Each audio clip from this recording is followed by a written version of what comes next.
Okay, so good evening, everybody. My name's Alex Mayer, and a warm welcome to this joint Zoom meeting organised by the Labour Movement for Europe and the Socialist Health Association.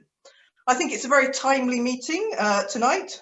Never in our lifetimes before has the issue of health been so all-consuming right across the world. And also, while I know this happens rather regularly, we are, as usual, reaching yet another crunch point in the Brexit talks to get a deal. So first of all, this evening, a little bit of housekeeping. Please, can you stay on mute while our guests are speaking? The agenda for this evening will be that, first of all, we'll hear from our speakers, and then it'll be over to you to ask any questions that you may have. Please think about what questions you might like to ask while our speakers are speaking. And to ask a question, we'll ask you to raise your virtual blue hand. You can find that by looking in the Participants tab, which if you're using a PC will probably be at the bottom of your screen. And to make life complicated, if you're using a tablet, it'll probably be at the top of your screen. But please do think about your questions and click on that blue hand if you've got anything to ask our panelists. If you really can't find it, you can use the more traditional way and try sort of waving vaguely at me. But there are a lot of screens of you, so it'll be a lot easier if you can try and find your blue hand. If you like what you hear during the course of the evening, please do consider joining the Labour Movement for Europe and the Socialist Health Association, and details about how to join both of those fantastic organisations will be posted into the chat. So now on to the main event. I'm delighted to welcome our panel. We've got a great lineup for you tonight. We've got Sarah Owen, who's the Labour MP for Luton North in my part of the world. We've got Glenys Wilmot, who's the former Labour leader of the EPLP and was our health spokesperson. We've got Tony Beddoe, who is a former visiting professor at the University of Glamorgan and a special advisor to the Welsh Health Minister. We've got Alison Roche, a great friend of LME and a Unison Trade Policy Officer who works across the devolved nations on the Internal Market Bill. And we've got Joss Bell, who's a health campaigner and London branch chair of the Socialist Health Association. So first of all, I'd like to welcome Sarah to speak to us. Over to you, Sarah. Thank you. And thank you very much for inviting me. I think it was Josh from the Socialist Health Association that had actually reached out and invited me, but I'm so pleased to see so many people here, and also quite a few dogs. I can see a dog with Derek and Brenda, and I can see a dog with Dan. So I'm very happy. I wanted to talk a little bit. So I sit on the Health and Social Care Select Committee, and a lot of our work has obviously been around COVID and the government's response to the crisis. But one of the issues I'd like to talk about, which I think is in direct relation to Brexit, but also the government's immigration policies, and that is around staffing and burnout. And that is something that we are looking at now. And I think this has a real issue when it comes to Brexit and what happens next, and also Priti Patel's rhetoric around what they classify as a skilled job. We currently have 122,000 full-time carer vacancies in this country. That's having a huge impact, not just in terms of the levels of care, but also in terms of the burnout on existing care workers. And we've heard evidence of that from across the board, and the need for more care workers within this country, and also for a professionalisation and to really value care for the incredible job that it is and what it does for our society. I've been a care worker. I've gone into people's homes. I've been a healthcare assistant in hospitals. It is skilled work. I do not believe that just because it is low paid, that it is unskilled. And I think that the government are fundamentally wrong on this.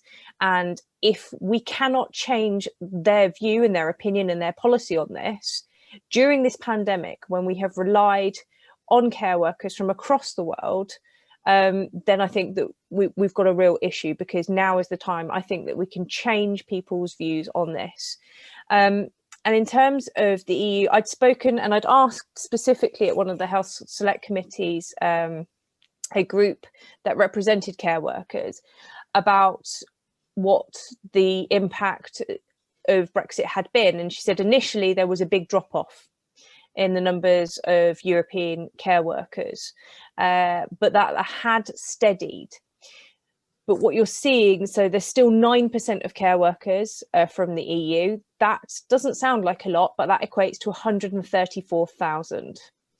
And for them to be classified as unskilled is just outrageous. We also have an issue in terms of just healthcare workers generally in the NHS, in hospitals. We've got health visitor numbers have been slashed as well. And when we're looking about staffing and burnout, I asked as well, are we going to need, and how can we retain and recruit staff from overseas into this country when we have hostile policies such as the immigration health surcharge? I spoke to a nurse, and she's a sister in the theatres at the L&D, the Luton and Dunstable Hospital, and she had to borrow money from other nurses to help pay the IHS off for her teenage son just to go see a doctor. And this is what is being welcomed for people who have left their home, come to a different country to work and care for us. And I think that that is fundamentally wrong, particularly because my mum came over when she was 19 years old from Malaysia to be a nurse. And 40 odd years later, she's still here. But there is a very big difference between what we saw during this pandemic, where we saw politicians, and including Boris Johnson, clapping on his doorstep, and the hostile environment in which we are offering to healthcare workers that are coming from overseas. And the other issue that I really wanted to talk about as well is what's happening after Brexit in terms of trade deals and in terms of threats to our NHS. So we had the argument around TTIP, about ISDS and investor state dispute settlements, where we would have companies being able to sue our public sector and our NHS if they felt that the state had limited their profits or their business or their working in some way. And that goes against every core value that I think that we have. And when we saw the Japanese deal recently, it was one of the issues that I think was left outstanding. And I wonder how long this government will hold out on ISDS compared to their need and their desperation for other trade deals, particularly if these trade deals do not come back to Parliament for scrutiny. And I spoke to one of the Japanese international team about this point specifically, and they couldn't quite understand why it was that we would feel so strongly about ISDS and why it was that other countries really didn't have a problem with it. And it was just part of normal trade negotiations. And I said that this was going to be a really tough sell. And it is something that politically we would fight all the way. And that the general public would want the NHS protected. And I think that that's not necessarily even a party political stance. I have seen Conservatives, I've seen people that were actually quite hostile during elections say that they want the NHS and they want care workers protected. And that attitude probably hasn't changed throughout the pandemic, but has strengthened. And that is something that I think we really need to be careful of going on in the future. And then my last point, because I know we've got lots of speakers and we want to get to lots of questions, is around the fight against COVID. And it's part of the inquiry that we're looking at is looking to the future. We've seen the mess that the Tories have made of track and trace, of testing. We've got a chance now to get it right in terms of a vaccine, but we need an international cooperation and collaborative approach when it comes to it.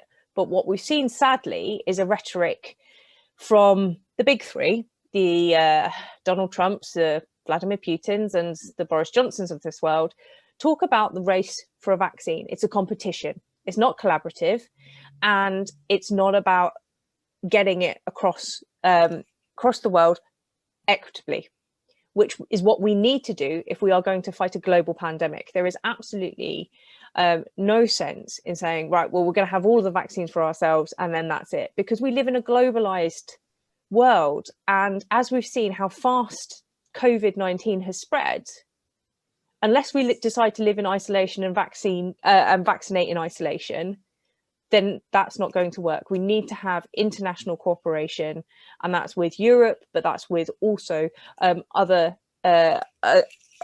countries across the world, and particularly developing nations as well. Brilliant. I'll leave it there.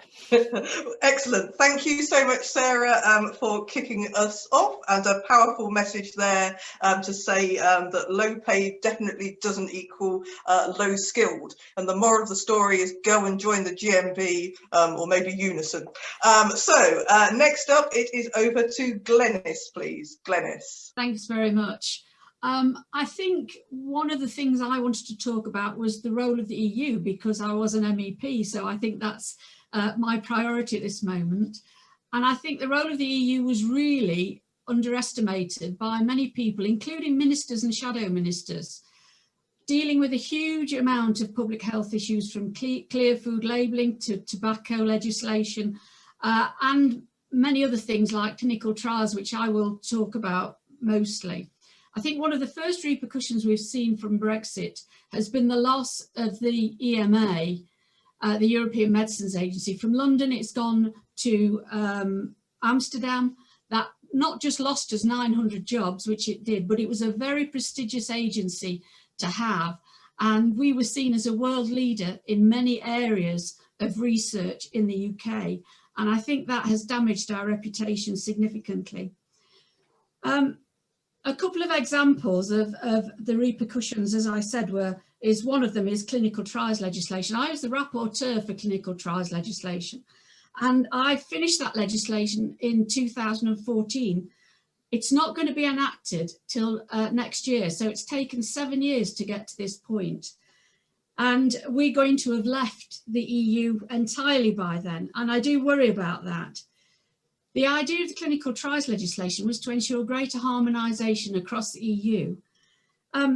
It meant that whereas at the moment, if you want to conduct a clinical trial, which is, you know, pertinent at the moment, and you want to do it across countries, if it's something where you can't get enough people in the trial because it's a rare disease, you have to go in various countries. At the moment, you have to get permission from every country. You have to get agreement from each country to run that clinical trial. What we did was provide a single portal so that in future, you just have to go to one place and you'll be able to get permission or not for that clinical trial. That makes it cheaper, quicker and easier to run these most important clinical trials.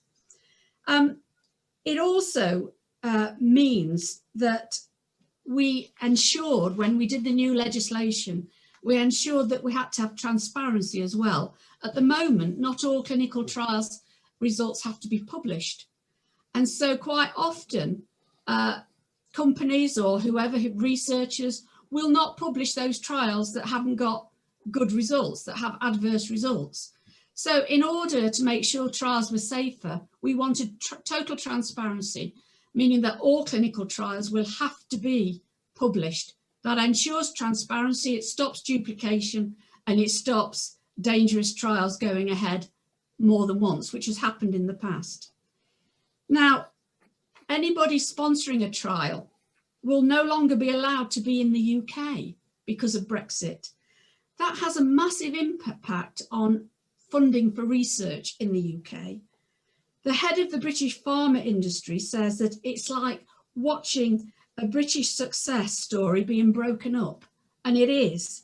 It really is bad news. We don't know what's going to happen because the government hasn't said what legislation they will transpose into UK legislation from the Clinical Trials Directive.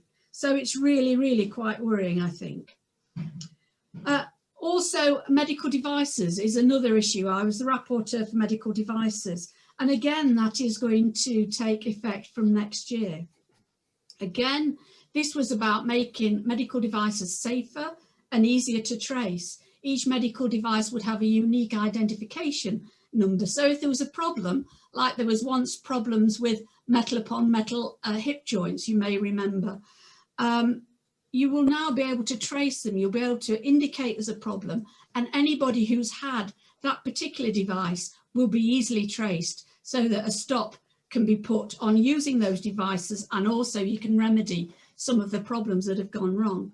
And also, one of the other issues we really wanted including in that legislation was to make sure that cosmetic implants, such as breast implants, many areas of medical devices are cosmetic, but we thought, you know, if you're implanting them, they should have the same safety standard as other things that you're implanting, even things like lenses, contact lenses. If they were cosmetic contact lenses, they didn't come under that legislation, and they will from next year across the EU.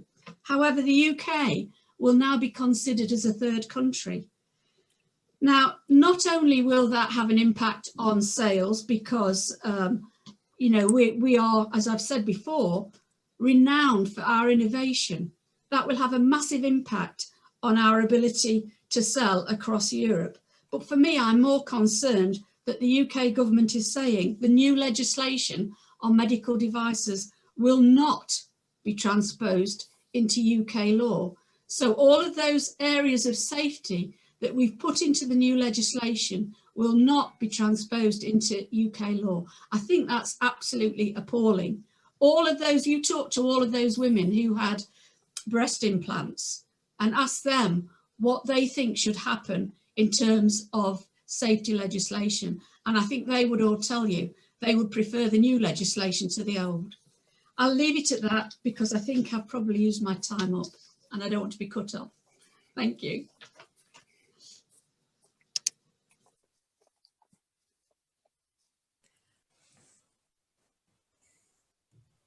Sorry, I forgot to unmute myself, but thank you, Glenys. You were perfectly to time there. Next up, it's over to Wales, and it's Tony Beddoe. Thank you, Chair. My greetings from Wales. If I may, I'll leave many of the technical questions to other colleagues, as they're already indicating that. And what I want to do is look at Brexit more politically from a Welsh point of view. And I want to explore how Brexit and the arrival of the Johnson government with its political aims threatens the devolved politics of the United Kingdom. And just to remind our colleagues that the Welsh NHS has a number of Bevanite features, which probably you won't recognise necessarily from an English point of view so much. First of all, we've got no internal market in Wales. We haven't had an internal market for years. The amount of elective hospital care commissioned by the Welsh NHS and the private sector is pretty low, although they are augmenting the elective capacity at the minute because of COVID. Prescriptions are free in Wales, have been for a long time. There are no car parking charges at hospitals, and the few car parks that are being charged for, those will end as the contracts come to an end. We have deemed consent for organ donation. We have legislated to provide safe staffing levels, nursing staffing levels in acute hospital wards, and we are hoping to extend that beyond the acute sector as time goes on. And we've had coterminosity of our health authorities and our local government for nearly half a century. And that joint building block has proved invaluable for joint working, a shared public health agenda and so on.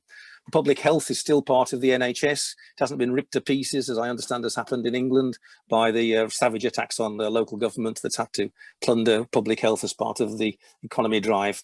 And that's probably why the Welsh have had some pretty good successful test and trace arrangements when compared to the stuff that's going on in England.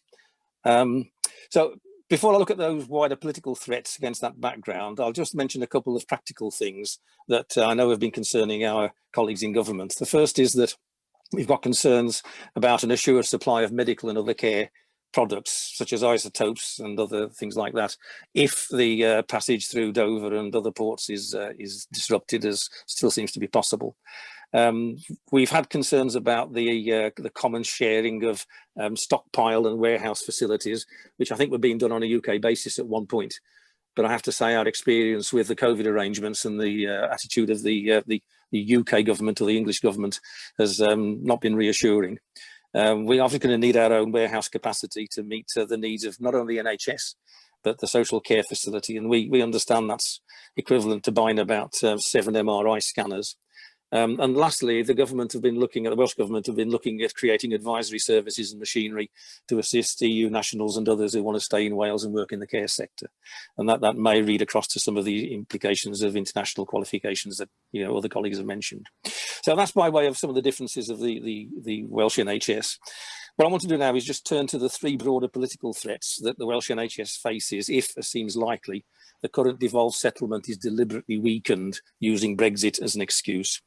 These three threats that I'm going to mention sit in a context where the Scottish Government is actively planning a further referendum on Scottish independence, where the politics of Northern Ireland seem to me to be in flux, and where Wales has just closed its roads to English visitors with high levels of COVID.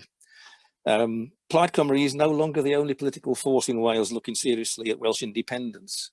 And I was told last night that some polls in Wales show that 35% of Labour voters might consider Welsh independence if Scotland leaves the Union and leaves the depleted United Kingdom Parliament without that counterbalance. Clearly, there are big differences between how a Welsh Labour government and a Johnson-led government see the world. And obviously Johnson sees a low regulated economy with free for all that, if left to run, would do great damage to Wales and cause great economic pain. Our fear is, left to Johnson, the Welsh public services would be mismanaged by the Sercos and Group 4s of the world, if you were lucky, or by start-up companies that nobody's heard of, apart from those who manage the donations to the Tory party. In Wales, the clear red water approach has delivered an NHS and local government track and trace system that's performed very well. And as I've said earlier, we've had for ages the coterminosity of our respective populations. It's been a prerequisite for good cooperation and dealing with the social determinants of health, as others have already mentioned. So let me just look at the 3 threats that are worrying us at the minute. The first is that there will be a reduction in the amount of funding coming to Wales, and for that matter Scotland and Northern Ireland, because of the Brexit dividends likely to be kept by a UK government, which it's made clear it's going to spend as it sees fit. There's no guarantee that it would support any of the plans devised in Wales. And further, because of the short-term nature of it, the current long-term planning that's been possible up to now in Wales, using sources of funding over a 5-year period, that's going to be replaced by stop-start funding. Second, and this has already been mentioned, the likely use of the trade bill will prevent probably the devolved administrations from shaping and delivering public services through directly managed public services as we have now, possibly requiring those to be put out to tender, and probably also forcing the NHS to use its valuable database to a rapacious private care sector. The third thing that is more disguised is to use Brexit as a change to what we call the competencies of the devolved administrations. And it's possible that many of the powers that we currently have, which are directly linked to our ability to tax in those areas, that those powers will be altered, weakened or removed as part of the Brexit renegotiation. And I mean, I have to say that, relationships between the Welsh administration and the UK government, as you've probably seen from the national news, let's put it this way, they're hardly on speaking terms. And I think the Welsh First Minister's made that clear from time to time. I mean, just dealing with the European money that is coming into Wales, because of the relative poverty in Wales over the years, it's benefited from European Union funding that's come directly into the Welsh government. It's been woven into its spending plans. And after Brexit, the worry is that that will be taken and spent on UK Tory priorities in Wales that will have no consent or relationship to what the Welsh people want. The Welsh devolved budget this year is about 18 billion, and that's the revenue side. But as of now, we don't have the usual long-term 3-year funding forecast for what's going to happen next year. A lot of the EU money has been rated to the Structural Redevelopment Fund that's largely been invested in the post-industrial parts of Wales. And you will all know that one of the ways to drive up the health status of a population is to deal with the poverty and deprivation in what were formerly neglected communities. The other bit, which is small in cash terms in a sense, but is interesting, is that 350 million comes from the Common Agricultural Policy programme. and that's geared to matters agricultural and rural. And that also is likely to be purloined by the national government. Since the year 2000, Wales has deployed £4 billion from the structural fund to try and modernise the Welsh economy. So that's, you don't have to be a genius to work out that if a London-based Tory government gets its hands on that cash, it will not have the same priorities that Wales has had for getting over for 20 years. And the links between the health of the economy and the health of the population will be made a lot worse. The second part is the trade deal, which we talked about. And what we're worried about is that the UK government will legislate to prevent the devolved administrations from doing anything that sets our own standards for products or from raising taxes on items or transactions in those areas. If the first of those threats occurs, there's a very great worry that the current high standards that apply to foodstuffs, for example, in Wales, will be relaxed, and with other health implications. The other thing is that the devolved administrations will be presenting, and this has already been mentioned by others, will be prevented from delivering services using the current public sector arrangements, because outside contracting out may be forced upon us as a result of the Brexit legislation. And then the last thing, which is a bit more esoteric, relates to whether Brexit will be used to change the competencies that the Welsh government currently has in the different areas. And the problem with this is that the only way in which the Welsh government can augment its funds, if the Barnet allocation that comes to Wales from the UK government is reduced, and if some of the funds that come from the EU are taken and applied in different ways, is to look at its powers to tax. And there's a strong suspicion in Wales that because the powers to tax are directly related to the areas of competence that the UK government deems the Welsh government has, then it has been suggested that the Conservative government would be very happy to see the Welsh government tax things that hit what you might call the traditional Labour vote. But they would certainly not want to see anything taxed that would hit their core interests. And that would force the Welsh government to make some pretty unpalatable decisions about to what extent, with its limited powers, it could make good the shortfalls from the European Union by its intention to tax different areas of the Welsh life and the Welsh economy. So I think I'll conclude there, because I think I'm just about coming to the end of my time. But I think in the current climate, it's a very dangerous strategy upon which we're embarking. And I don't think the Welsh will give up what they currently have in their NHS lightly. Let me just leave it there. Thank you very much, Chair. Thank you, Tony, and thank you so much for that timely reminder of the difference of a Labour government as well, from, you know, a fair deal in car parks to a functioning test and trace system. I think quite a lot of us would like that in England as well. So next up, it is Alison, please. Alison, over to you. Yes, thanks, and I'll try and stick to my time as well. I'm just going to talk about two things and hopefully not cover any of the things that people have already said. First of all, I'm just going to talk about the impact that the post-Brexit migration system will have in terms of immigration and the NHS and social care. And then I'm going to talk about public procurement. And I'm glad Tony's talked about the impact of the internal market bill and what that will mean for the devolved nations.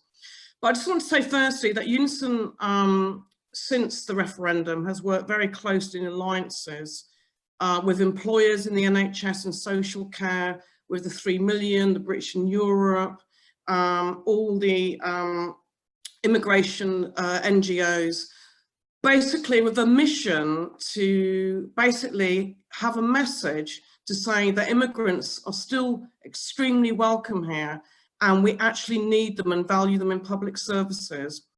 And we want the government to end the hostile environment and make that really clear in policy about that value that we have for those workers.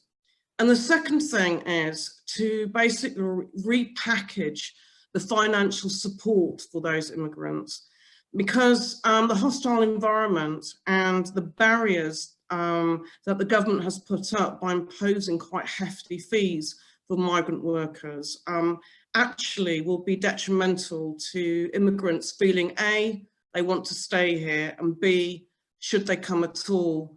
And that will have consequences for our health and social care. And just to give you some examples, in Unison, we know we've got registered over 80,000 EU workers in our public services, but also non-EU workers on visas are also very much part of our workforce. And we literally, in the last year, ran a campaign to reach out to those groups to find out what it was like to be an immigrant worker in the NHS. And what we found was that, particularly because of COVID, there's a huge delay in administration currently about renewing visas, and also, for example, getting the leave to remain status, which people want at the moment. And that really does add stress on people's daily life. We had one member saying that recently their renewal cost for a visa was £6,000, which is a lot of money. The other issue is we welcome the government. They said over the summer that anybody, any migrant whose visa was going to expire by the 1st of October, the fee would be waived for a year, free. But when we looked at the small print, we found that actually it only applied to 3,000 of those workers. And none of those workers were the poorer end, if you like, the lower income. So a lot of healthcare assistants would not have got that, porters, administrators, cleaners, etc. So it actually didn't benefit the average member of Unison, for example. So we just said that that was very unfair. We then said that they should scrap the immigration surcharge. The immigration surcharge basically is an additional fee for migrant workers, whether it's £624 per year at the moment, per person, and it applies to every family member.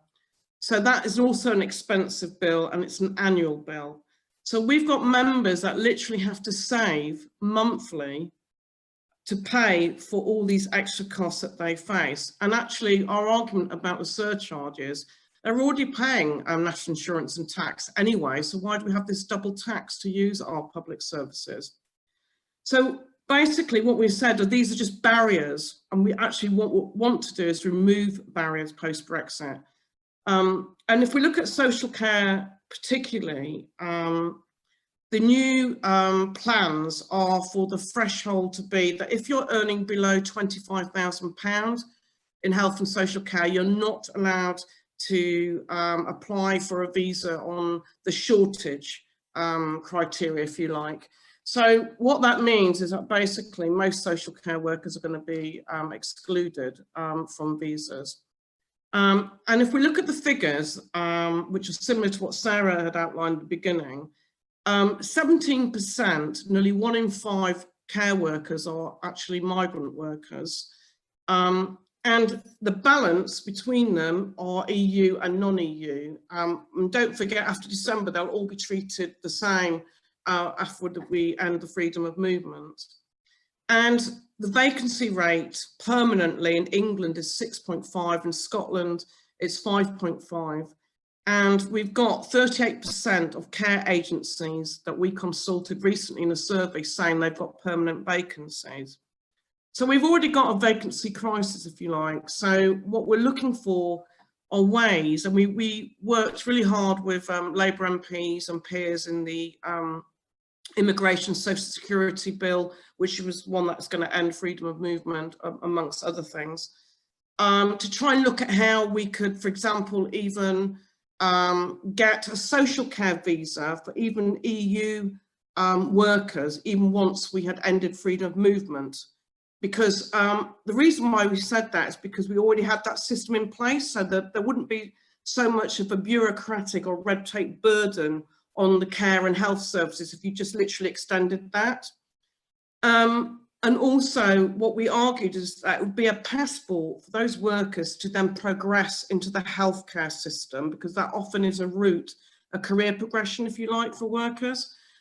Anyway, those got defeated, but the thinking behind that was to actually make it easier for also employers and the NHS to run these systems, because it's very, very costly to run, recruit, campaign, retain, and train migrant workforce. And so we wanted to, and the NHS through the Cavendish Coalition have backed us all. We're working jointly on all these things.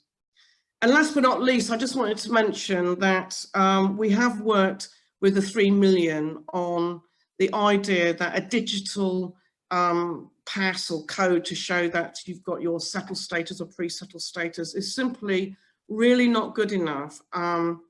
We've just seen through test and trace that there's very little trust at the moment on the government in the way they are holding digital data. We saw that with the exams on A-levels. We saw it, you know, recently on some other Home Office migrant data.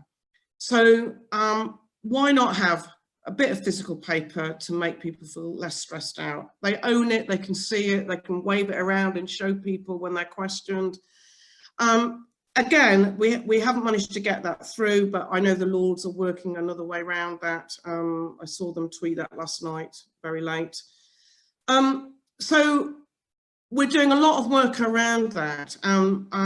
We just hope the government begins to listen, because our key concern is that obviously the health service and care service is currently underfunded. We've got the extra cost of COVID, etc. We can't afford, you know, to lose the added value of that migrant workforce.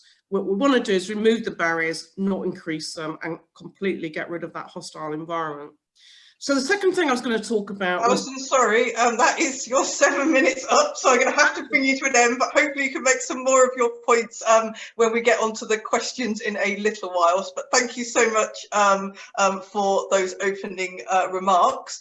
So a reminder to everybody listening, you can start putting your blue hands up now, because I'm sure you've all thought of some good questions. So do start doing that, and we'll move on to our final speaker, who is Joss Bell.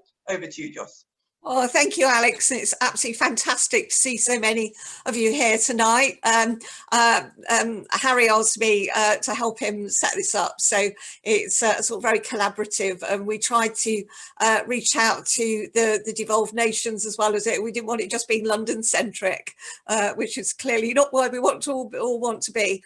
London branch has done a lot on Brexit, not so much this year, because obviously we're all very COVID focused, but going back to, you know, 16, 17 and 18, we did quite a lot of research into it. And when we produced a paper that we submitted to the Health and Social Care Select Committee, that at that time was a long while ago now, in parliamentary terms, was chaired by Sarah Wollaston. And goodness me, have we shifted and not in the right direction since then. So we did look at all the, you know, medical supplies, the Euratom, staffing and all the other implications. I know SHA produced a paper as well. Both of them went on the parliamentary website until Jeremy Hunt took them off when he took over. And yeah, we are absolutely at the mercy of you know, free for all in terms of ideology, and it's going through the way the government's dealing with Brexit and COVID, and their behaviour over free school meals this week just really illustrates that need is just dismissed and belittled. And the Prime Minister, who I've had several run-ins when he was mayor, so I know how he works, he just plays games with people. And so, you know, I would use the terms pandemic profiteers and crony contracts for the 12 billion. And he's pitching himself against Wales and Scotland and Northern Ireland and the metro mayors. And we've seen what he's done to Manchester this week. And it's pitching region against region, very class focused. So, you know, and race and age. And, you know, for instance, Uxbridge, which is his constituency, no parity there because their R rate was higher than areas in Leicester and Manchester that were on stricter, you know, lockdown rules. So there, it's very much a kind of jobs for the boys and keep his own constituents happy, really, the way he's and I do say boys advisedly because how many women have been involved with speaking about, no, minimal. It's very blokey. Sorry, chaps, but it is. And in terms of, I mean, his behaviour towards Sadiq this week, he physically lied in Parliament, which is a serious issue. He said that Sadiq had bankrupted Transport for London, and transport is a health issue. It is an access issue, and we need to think about the widening out the social determinants of health. And this is one of them. And, you know, Sadiq had reduced the TfL deficit from 1.5 billion left by Johnson to 200 million. So, you know, it's kind of fib city, and it is all about a division. And I won't go over the workforce issue because they've all been covered, but I do feel very much that's where COVID and Brexit have collided first. And in London, we've got 10,500 vacancies, at least in London. And obviously, a large proportion of our workforce in London, whether it's nursing or social care workers or doctors, fall into the black and minority ethnic communities. And obviously, there are implications there for safety in the workplace and risk assessments. And, I've sat in on some management meetings where they've zoomed in a thought that they would, reach out to everybody and make it look as if they were being BAME friendly. Well, actually, they show themselves up to be completely useless. And this is Hospital Trust, useless in their understanding. And obviously, we know all about the Farage garages and the Waterloo Portalees plan for the first. And for the health sector, we've got obviously many concerns that medicines, short life, nuclear medicine supplies, goodness knows where we're at with that. Food supplies are a health issue, as well as obviously the workforce. And I'm a social economist person and then a public health person, kind of intertwined. And we really need to acknowledge that there should be an intrinsic symbiotic relationship between health and the economy. And, they're pitching each against the other. It's either health or the economy, and it's not, it should be both. And the GDP slump was predicted to be 11.5. That was after first wave, worst of any developed world country, if you want to call ourselves developed these days. But, the government is now blaming just anybody and everybody, including hauliers, who have no clue what they're supposed to be doing. Apparently, it's 220 million more red tape forms per annum, and the IT system isn't ready. And the government, we know, has spent £77 million on extra ferries with the Grayling model. Goodness knows whether that's going to help us get, additional medicines. And the head of the CBI, the Federation of Small Businesses, Tesco chairman, say that we're not ready for no deal and that there will be there will be significant months of food shortages after a no deal. And the government have now incredibly said they have no duty to secure food in a crisis. Food is clearly fundamental to health. In London branch, we're very fortunate. We've got two fantastic experts in food poverty and dietary management in Dr. Sharon Noonan-Gunning, Professor Eileen O'Keefe, who we work with closely, and we've been sending in advice to City Hall, and we've given evidence at panel hearings at City Hall. And then obviously I think probably the most worrying is the shortage of medicines and how we deal with that, and the Euratom replacement. It's been shifted out of the Euratom because that came out under the European Court of Justice, which Theresa May had an aversion to, and it's now part of the new International Atomic Energy Agency, I believe. But the government's own documents warn of delays in some areas of medicine. Of course, these are short life radio isotopes, medical isotopes. So if they're stuck on the M40 or in a Farage garage, that really is not going to help anybody. Professor Devi Sridhar has said we're going to have a very tough time until March with COVID, when she's hoping vaccines and testing could perhaps be better by then. But the outlook for the next 6 months is clearly very bleak. How we deal with that as the Labour Party, as a country, as devolved nations, as metro areas, basically, the more we can join up together, because they want to divide us, the better. And, you look at what they're doing in Germany, and Professor Antonio Costello tweeted about that a couple of days ago, just encapsulated what they're doing in Germany compared to us. Professor David Edgerton, who's the Hans-Rousing professor at King's, said Brexit is a promise without a plan, and we have now got a deliberately weakened state, which, I expect we're all aware of the Tufton Street setup, which sits nicely not in Westminster. So, as chair of London branch, I ought to be on the case about Tufton Street, because they are, they're the means by which all this is happening, whether it's Cambridge Analytica or Cummings in number 10 and whatnot. And, London has grown to rely on world finance, nighttime economy, tourism predominantly. Both have been hit by COVID and Brexit. We're obviously not wanting to be London-centric, but UK industry as a whole is mostly now foreign owned and is rapidly decreasing in size. And we have to understand that jobs also equal health, because if you're obviously out of work, your health is going to suffer. So Professor Edgerton saying that the crash out Brexit will send currency tumbling, inflation soaring via shorting the pound. So we've got all that to face. How do we do it? So far, London City Hall have produced the London Recovery Plan, but that was out of wave 1, involves 8 missions, which we were invited to respond to. We've said, you know, we've added our thoughts in response to that, as well as saying where it wasn't enough. So there was not enough emphasis on BAME communities, and we've done a lot in the branch on that, and linked up with campaigns and Black and minority ethnic community groups. Also not enough on the care sector, or in fact the arts, because they are fundamental to well-being. If we can't be creative, then, you know, we get a bit depressed probably. And it's about communication and trust, re-establishing that. How do we do that as a Labour Party? And we very much focused on the community approach, with community mutual support framework that's been set up through COVID, building on that. And also I worked on Sure Starts for years, and the Sure Start model, very holistic, bringing organisations together in community hubs.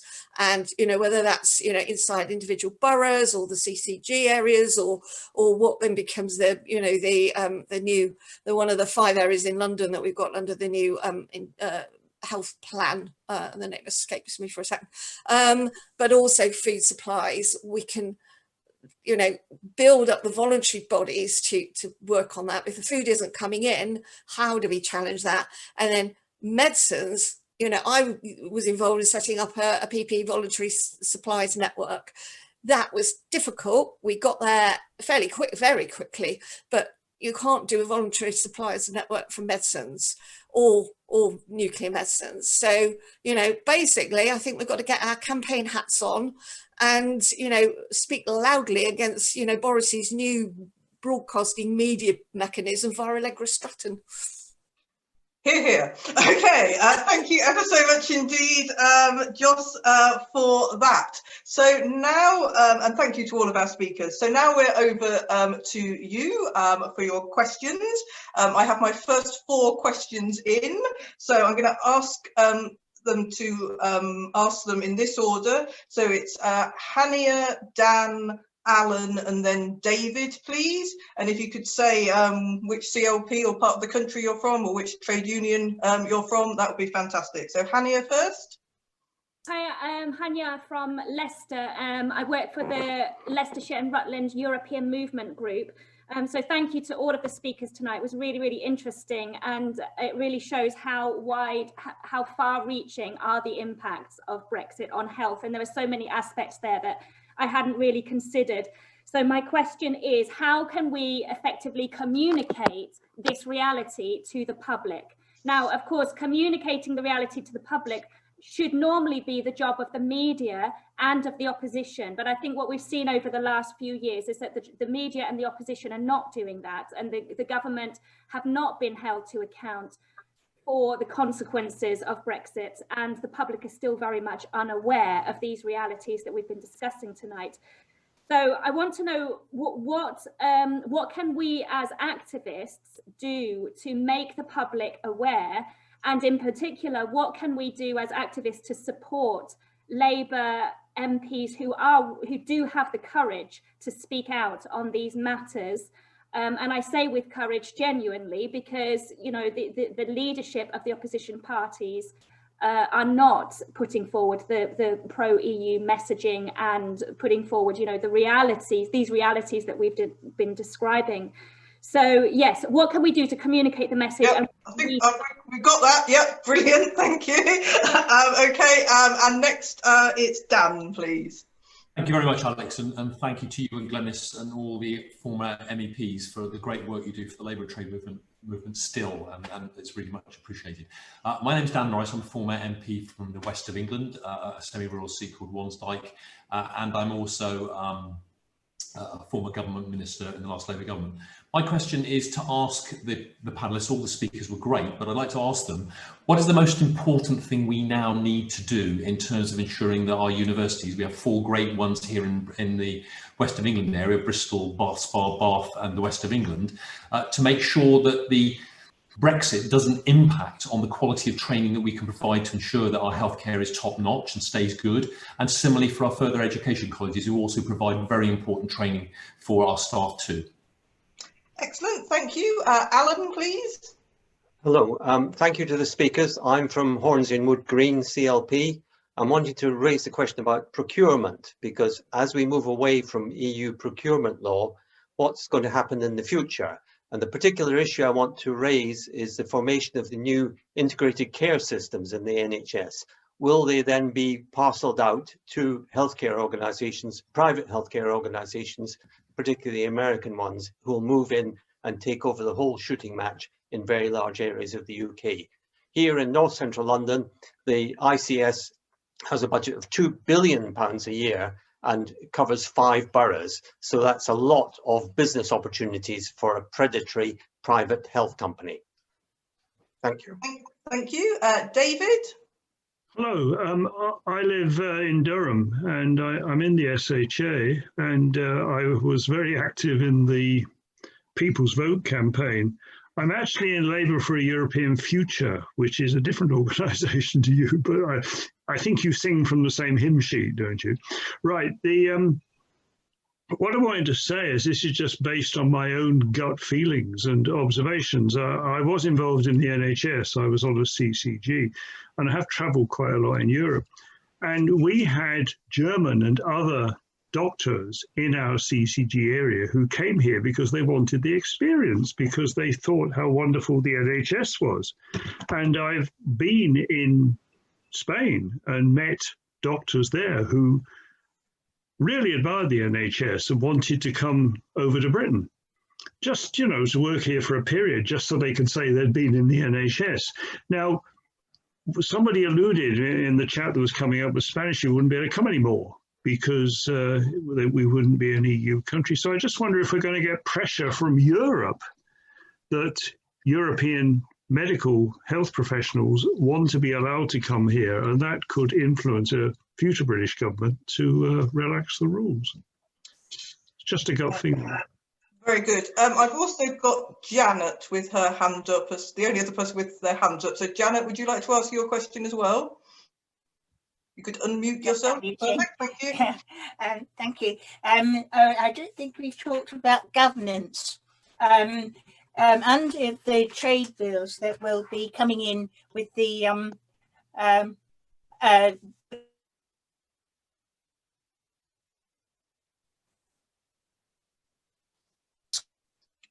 brought in to penalise, say, the government if they decide or get rid of the lighthouses or whatever like that, there could be a penalty. I think the general public isn't properly aware that there is a democratic deficit even at the moment, which is growing because NHS England has been merging CCGs and making it more difficult for us to scrutinise, and also bringing in increased privatisation.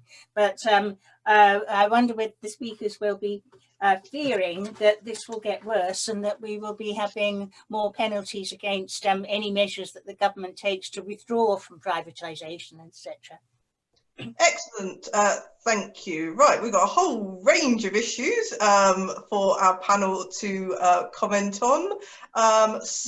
Shall we start with Sarah, please? Thank you, and thank you for those questions. I'm just going to pick up on one of the points so that the panelists can pick up the others as well.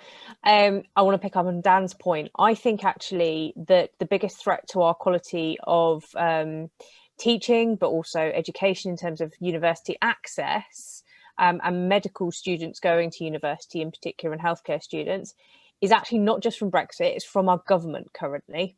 The fiasco that we saw with the A-levels meant that many students missed out on their places. So in Luton in particular, I had a number of students that were downgraded, and because the fiasco had taken so long, they've actually missed out on their place at university, and many of those were medical students that were due to go.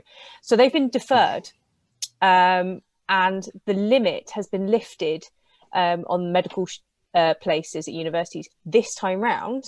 But what happens for all the other students that are coming as well? And that is my real concern. And I've tried to nail down Gavin Williamson on this, but that's like trying to nail down jelly, to be honest. They really need to consider what's going to happen next year. Also, there's going to be a whole cohort of young people that are due to do exams next year and yet have had their teaching disrupted They'll have access to education and learning at home that will be completely different across the country. And so they need to get this bit right. And I think that that is a real threat to our future cohorts of people that want to work in healthcare in this country, particularly the ones that are going to go to university, because they haven't got that right at all. And if they don't lift the limits for the next few years, there will be a real clash between those that deferred and those that are coming through next year as well. Thank you, Sarah. Glenys, any of those points you'd like to pick up on? Yes, Hania, if I knew how we communicated the reality to the public, I'd do it tomorrow, because, you know, all through the referendum campaign, we weren't even getting a hearing to talk about the benefits of the EU. But the problem is, we haven't done it ourselves when we were in government. You know, for years and years and years, nobody in government, nobody actually argued for Europe. We sort of shied away from it all the time, and it was over there, like we could blame it for anything we didn't like. And that's been a problem, and it's really difficult to overcome that in the psyche of the public, I think, because everything they've heard about Europe has been bad, and nothing was ever argued about the positives, because we always claimed credit ourselves as a government when we were in government, and the Tories did the same. I don't know how we get that message across. Maybe we'll get a hearing after December, and after this mess we've had with this government over COVID, maybe then people will realise, because not only will we have the ramifications of the COVID, we're going to have the ramifications of Brexit and all of the problems with distribution and all of those many other problems, obtaining medicines and all of that. Even food shortages probably, which we were always told was Project Fear during the referendum campaign. And unfortunately, I think it will come to pass. Now, this government will try and pass a lot of this off as, oh, this is about COVID, rather than being honest about some of these issues being to do with us leaving the EU. And we as an opposition have to be really strong on this, and we have to hold them to account. And I do fear myself that as an opposition, we haven't done that enough since Boris became the Prime Minister. I think we did previously, but we sort of got into a mindset that we better not rock the boat on Brexit. We don't want to raise this issue anymore. We want it to go away. And that's how I feel. That's sort of the impression you get from our own party at this moment in time, because it's just too difficult a subject to deal with. But I think we're going to have to deal with it, because some of the consequences are going to be a reality, and we have to put the blame squarely where the blame lies. Not that that helps, but we have to say to people, you know, if we were still part of the EU, we wouldn't be having these problems, and maybe then we'll get more of a movement to look at our European future, because that, you know, in my view, our future is in Europe, and that's what we still should be looking to. On the issue that David talked about on doctors from other countries coming, it is absolutely true. You know, I had cancer treatment recently, and most of the doctors were not from the UK. I had doctors from Eastern Europe, from everywhere, and they were brilliant doctors, and they came to Britain for experience and to be able to say when they went back home, we've worked in the NHS. So I think that's going to be a massive problem. Will the EU put pressure on? I'm sure they will. Will this government take any notice? I doubt it. Hopefully, when we're back in government, we will take notice and do something about it.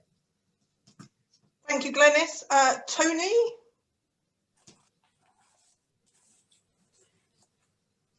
You need to unmute yourself, please, Tony. Oh, sorry, I thought I had.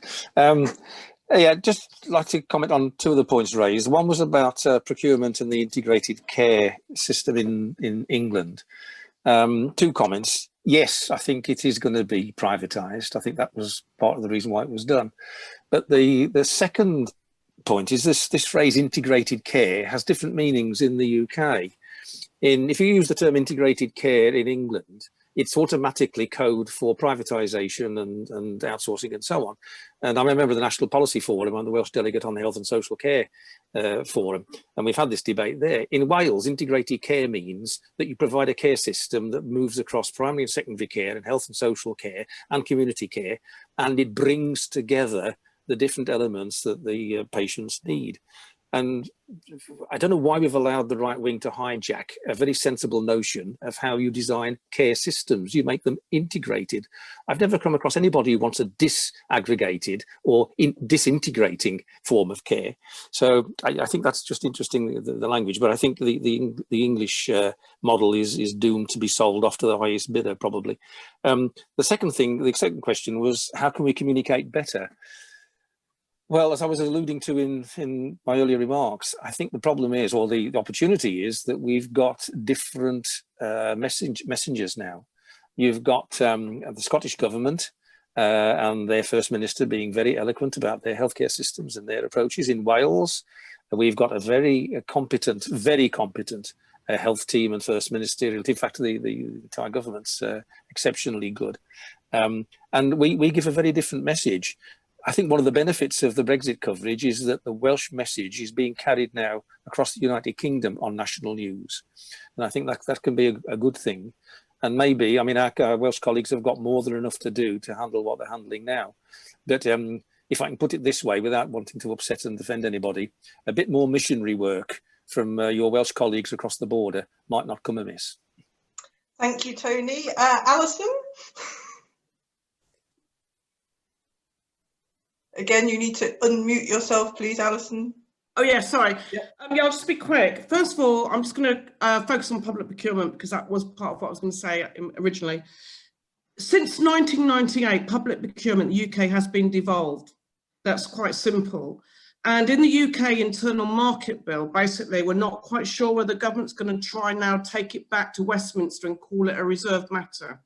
So today, we've worked with the Brexit Civil Society Alliance and Lord Stevenson for a Labour amendment to say we want to do a few things. Firstly, public procurement must be exempt from the new proposed UK market access principles, which basically mean we want to put public procurement in a common framework, so Westminster can't play around with what we got now.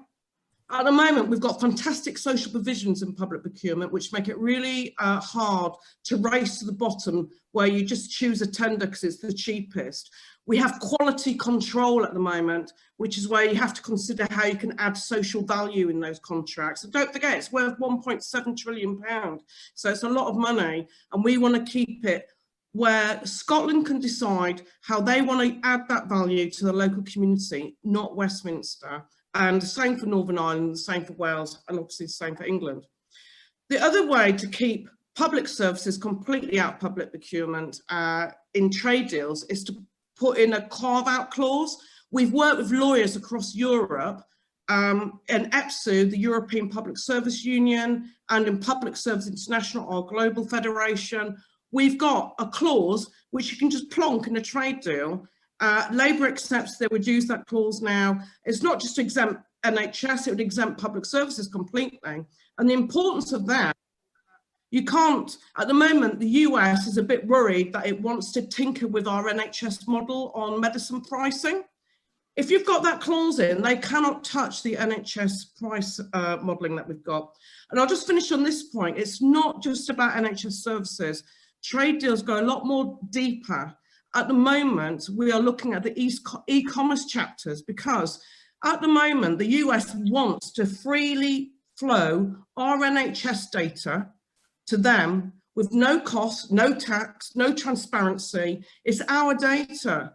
And we've got to make sure that we look at what goes in the e-commerce chapters as well as just what goes in public service, public procurement chapters.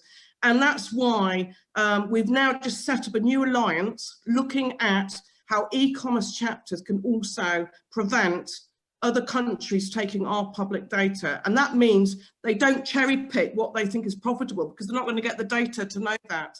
I'll leave it there. Thank you, Alex. Thanks, Alison. Next, Joss, if you could also give us a little plug for the Socialist Health Association and why people might like to join it, that would be good. Simultaneously, I'll do. Yeah, absolutely. I think I'll just firstly address the questions and then I'll quickly bob in the other bit. I don't need to repeat what Alice says. She's involved in this every day, and I'm sorry. Yeah, it is. ICS is absolutely in England target for the private sector. This is exactly what Matt Hancock, with his Babylon Health hat on, and GP at hand, which we've also looked at a lot in London, because they've hoovered up vast quantities of CCG funding because it's per patient head attached to the address of the administrative place that GP at hand is run from, which is Hammersmith. So the Hammersmith CCG fund GP fund was hoovered up by all these GP at hand patients who then found they couldn't get a consultation. This was obviously before COVID hit and we're all remote now. But that's the principle, if that's the right word, which it's not. So the sort of lack of ethics is deeply worrying. We've been fighting against privatisation of the NHS for years, and we're in Lewisham with Brian. We set up Lewisham SOS NHS, then we have the Lewisham Hospital campaign, and then Section 75, which means that the NHS is paying penalties when they are when they're challenged in court by the likes of Branson, and that's the ethos that is now rolling out with these 12 billion crony contracts, and that's what we're up against with respect to where the NHS is going to go in England. And we're really concerned that the devolved countries are going to lose ground because of Brexit, and they're using COVID to cover up what Brexit is going to be doing to us. And going on to communication, a few years ago I was interviewed as head of comms for the Labour Party. May I say some of the things that have happened since? If I got that job, they bloody well wouldn't have happened. Anywho, that ship has long sailed, but I've worked a lot in comms and health, and we need to up our game. We cannot just keep trotting out Brexit's going to happen. We have got to break this down into bite-sized chunks for the public. We're struggling to be heard, against the noise of Boris with COVID. So we need to be super clear. We need to find out some key messages, because A, people need to be warned in advance so they can protect themselves as far as possible. And then B, when it actually lands, we need to be on the game to be helping communities as far as possible, and families and individuals, protect themselves. And, I think that's absolutely key role for all of us. And segueing into the social societies, absolutely. If you're passionate about health, please join the SHA. And if you're passionate about social societies and the social determinants of health under environment, under housing, under Europe, join as many social societies as you can afford to, basically, because obviously I know there's a fee. I belong to several. Please do that so we're all working together holistically. Thank you. Thank you, Joss. Right, I'm going to take one final round of questions. I've got Hugh, Michael, Peter, and if a woman would like to put up their hand, I'll take them as well. Otherwise, we'll just take those three in that order. So Hugh, Michael, and Peter, please. And then that'll be the final set of questions. Yeah, hi, I'm from the Bermondsey CLP, and I'm a member of the SHA as well. And I have a question it's mostly for Glenys, and it's kind of around long-term policies the Labour Party could be targeting. So obviously we're losing the European Medicines Agency that used to be located in London, as you mentioned. But what do you think about long-term planning of bringing back parity with European medicines regulations and access to be able to do cross-border clinical trials and things of that nature, and whether or not, for instance, rejoining the European Medicine Agency in some form, because I know Norway and Iceland are members, if that's a realistic thing that perhaps the Labour Party could be pushing for. Thank you, Hugh. Michael, please. Yes, Michael Elliott, former West London MEP. There at the beginning, what you said, just because you're low paid doesn't mean you're low skilled. I turn that round the other way and say just because you're very highly paid doesn't mean you're a great asset to society. Unfortunately, that's not the way Tories think. But I am very concerned about this country being excluded from a number of very important pan-European structures. We've been talking earlier on about EHIC, and that there are others as well, like Europol and some of the education structures that I was much involved in trying to create and set up. I think that one of the great tragedies of Brexit is that Britain could, if we'd been still in the European Union, be a leading light in tackling the major problems that the continent faces, including the pandemic. And if we have been able to do so, that would have been real patriotism, demonstrating Britain's capacity to take the lead in tackling these problems, not the kind of furious patriotism that Boris Johnson talks about. We've lost sight, or so many people lost sight, if they ever really understood it, of the idea of joint sovereignty, of working together to tackle our common problems. And that's what we need to re-establish.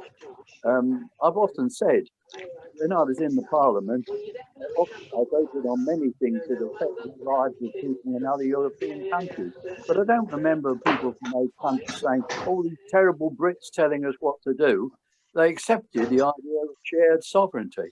But of course, the Brexiteers and the Tory government will never go along with that, sadly. But I think we need to really fight to try and ensure that we're not included in these very important bodies like EHIC.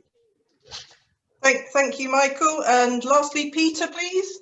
Yeah, thank you, Alex, and good evening from East Suffolk. Just a very, very quick general question, and it could be for anybody on the panel or anybody on here.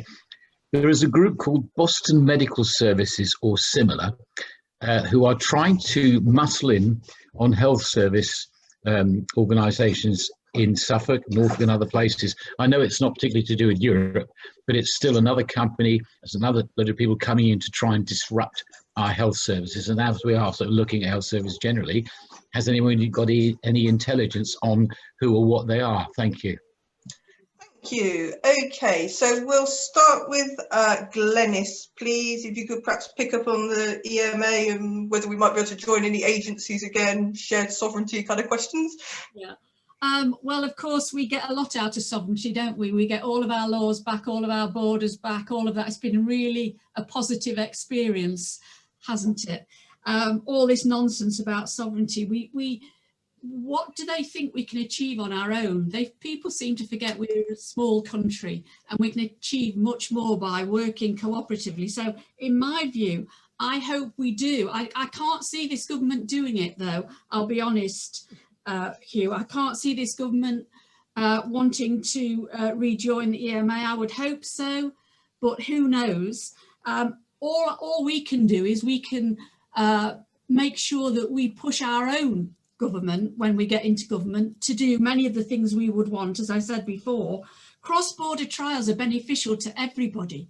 That's beneficial to the EU, but it's beneficial to us to be able to conduct cross-border trials without all of the red tape at the moment of having to get permission from every single country where you're running those trials. It'd be much easier to be part of the EU system where we go to one single place to get all of that agreement. It's cheaper, it's quicker, it's much more efficient, and it's better for everyone. So my view is, should we rejoin the EMA and should we be part of the EU system in terms of clinical trials? Absolutely we should. Whether we will or not is another matter. And of course, a lot of the things that Michael said, well, I agree with everything Michael said, as you would expect. But a lot of those things depend on whether we end up with no deal or not. And this government seems to be intent on what they lovingly call the Australia-style deal, which we all know is absolute no deal. But instead of calling it a no deal, they like to call it an Australia-style deal or whatever they like to call it. So I have great fears for the future. All we can do is keep campaigning. That's all we can do as a Labour Party, keep campaigning, making sure that our leader, Keir, keeps pushing home the points that we would want him to push home on it. I think he will do. I think once we get over this crisis we've got at the moment, he will do about working together. You know, when we had the financial crisis, you may or may not believe this, but everybody in the EU said to me, why haven't we got someone like Gordon Brown? When Gordon was the Prime Minister, they all looked to Gordon for the solution when we had that crisis. They all looked to Gordon, and they used to come to us as Labour members and say, you know, we need Gordon to lead on this, and he did. And other countries appreciated him much more than we did in our own country. And he did a fantastic job. That's what we need now. Britain could be the leaders if we were still part of the EU. They often want us to take the lead, and we're disinclined to do so. So let's just hope that when we get into government, we'll be able to reverse some of these dreadful things that are taking place at the moment, which will be detrimental to those people we represent. Thank you, Glenys. Alison, would you like to pick up perhaps on Peter's point? I'm not sure which one. I was just actually going to talk about the Boston thing. Yeah, that was him. Yeah. What I was just going to share was civil society groups, trade unions and business were all put on expert trade advisory groups, and these groups were thematic. So one could be public procurement, one might be on the environment, one might be on sector specific like cars or chemicals. And these groups were kind of ad hoc. What was bizarre about these groups is that we weren't allowed to talk about Brexit, but we were allowed to talk about what was going to go in the Japan deal, the America deal, the New Zealand and Australia deal, but we weren't allowed to see the text. So it was a very strange kind of setup. But what we did find out, which I think would relate to your Boston inquiry, is that America really doesn't actually want to give us very much because they have something called Buy America, and they have a huge state subsidy in America, believe it or not. I was on a meeting the other day where someone's doing research to show that 22 states out of all the 50 odd states are heavily subsidising the NHS data extraction. And that's the problem you've got. It's not actually going to be that easy for entry into the NHS market because there has to be equivalent. And so far, all America's giving us is just the federal level of government agencies. It can't give the state level because basically it can't control what states do because of the fact that they themselves have different policies. So fundamentally, we need to see the text to say, well, you know, if you're not giving us access to the markets, then we're not going to give you access to the markets. And that's why the government hasn't given us the text. I have seen parts of the Japanese text, like Sarah mentioned at the beginning, because on Monday I had a meeting with the Japanese trade unions. In Japan and America and other places, people are allowed to see the text beyond MPs. Our understanding at the moment is that some MPs have seen the text under the crag, but essentially the text is a lot more transparent and consulted on a lot of these countries. The UK is unique in the fact it won't let anyone see them. So what we have to do, going back to one of the other questions, to campaign, is to campaign for the transparency on those texts, because we'd have a lot more to say and we'd be able to campaign a lot more and explain to the public why we have concerns around the NHS. Thank you, Alison. Tony? Yes, thank you, Chair. I'd like to just respond to Hugh's point about long-term Labour Party policy. And for me, I'd want to see it have two or three of these particular facets. First of all, I think we need to restate and update in modern language the values that brought the NHS into being in the first place. Its aims and its values and how it's there to serve everybody irrespective of status and ability to pay and so on. But to do that with a different relationship with social care, so that social care and the NHS are broadly following the same basic aims and values and underlying principles. And then having done that, I think we need to rebalance the elements within the total care system And by that I mean that at the moment we still have a position where far too many people get into a general hospital to be diagnosed, and then having been diagnosed, they then languish on the ward for 3 or 4 days, while somebody then finally decides somewhere else outside the hospital that they can have, whether it's a home visiting service or a residential home or a rehabilitation service or whatever. I'd quite like to see a differently balanced system whereby the diagnosis takes place much earlier in the process by a range of skilled professionals, be they nurses, paramedics, GPs, obviously, and so on, and that those alternatives are there on tap without having to route through A&E and then a 3-day stay in a DGH in order to get to the eventual destination. And I think that would be a very compelling vision in terms of what a care system, an integrated care system, would look like. Thank you. I will go over to Jos in one moment. Just one final plug to please think about joining the Labour Movement for Europe and the Socialist Health Association. Harry, the organiser for LME, I know has just posted in the chat the links so that you can join that. David, you asked before about links with Labour for a European Future. They are part of the board of the Labour Movement for Europe, but we are the only affiliated socialist society to the Labour Party, so do get involved with LME if you can, and get involved with all bits of the Labour Party that you can. There's phone canvassing at least that you can do, even if we can't knock on doors at the moment, and there's lots of elections to vote on at the moment, so please choose pro-European candidates when you're voting in your NEC elections and for your metro mayors and everything else that is going on at the moment. So now over to Jos again, please. Oh, yes. Just to pick up what Tony was saying, a little bit of personal info on that theme. My stepfather is he's 92, bless him, and he fell over. He's not very well anyway, and he had a fall and broke his hip, and he's been in hospital he was in the hospital where he lives for 2.5 weeks, and then was trundled over to a rehab unit. During that time, the person who was in the next bed to him was diagnosed positive with COVID, and he is now in an isolation room with some COVID symptoms, age 92, and the rehab unit did not have any medical history for him at all. So we're trying to do this all on the phone and sort out what's going on with him.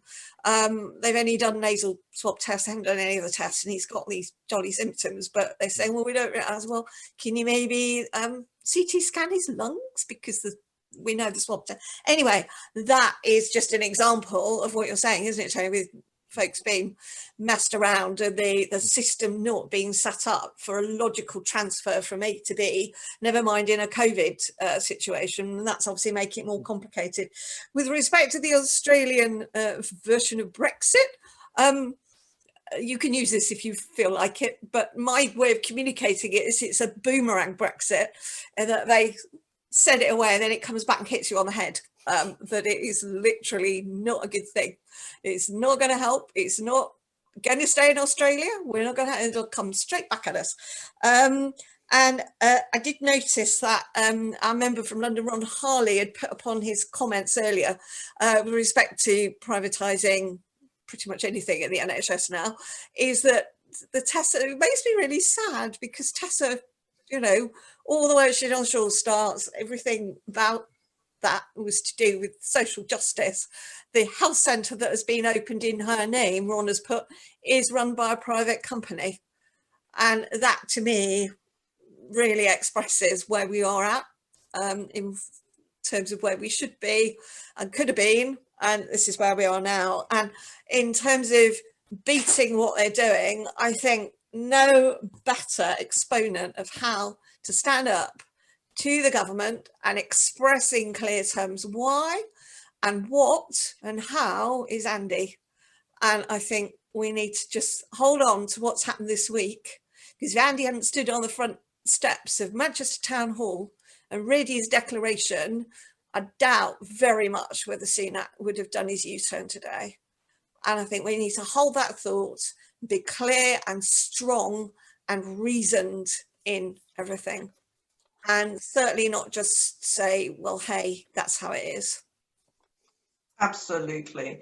So that brings tonight's event to a close. So a huge thank you to our speakers, to Sarah, to Glenys, to Tony, to Joss, to Alison. Thank you to all of you for coming. Keep campaigning, keep organising, stay safe everybody, and thank you so much for coming. Good evening everyone.